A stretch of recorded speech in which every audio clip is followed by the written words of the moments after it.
မာပါတဲ့ကျွဲသေးပြားကိုသာမန်းငါပုတ်ပါတဝေတက်နဲ့အသက်သွင်းပြန်လေရှာလို့ချိန်မှာကျွဲသေးပြားကရွှေရင်ကောင်းဖြစ်ခါအဘာဘိုးတော်ဟန်ခန္ဓာကိုအတွင်းပင်းသွင်းရန်တဝီဝီပြန်လို့လားရွှေရင်ကောင်းကရင်ညွန့်အထက်တောင်မပြောနိုင်ဘူးဗျာအဲ့ဒီအချိန်မှာဘိုးတော်ဟန်က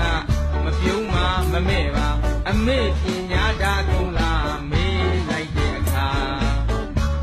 အော်တုံလို့သွားတော်တဲ့ညူကသာငါသားတရားရဲ့အမေပညာတာကုန်မယ်လို့ဖြေကြလိုက်ချိန်မှာ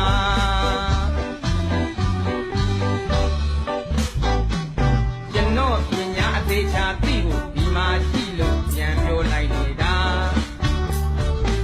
ဟဲ့တစ်ချက်ငေါယုံညပါနောက်တစ်ချက်အောက်ယုံညသာရှင်းရှားတဲ့အတတ်ပညာဆက်ပြတ်တဲ့အခါမှာဟဲ့တစ်ချက်ငေါယုံညပါနောက်တစ်ချက်အောက်ယုံညသာရှင်းရှားတဲ့အတတ်ပညာဆက်ပြတ်တဲ့အခါမှာ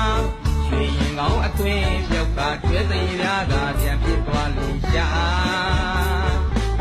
ရွှေရင်ကောင်းဆိုပြန်တော့အဟိအောင်ကြိုက်တဲ့သူ့ရဲ့အမှုအရာ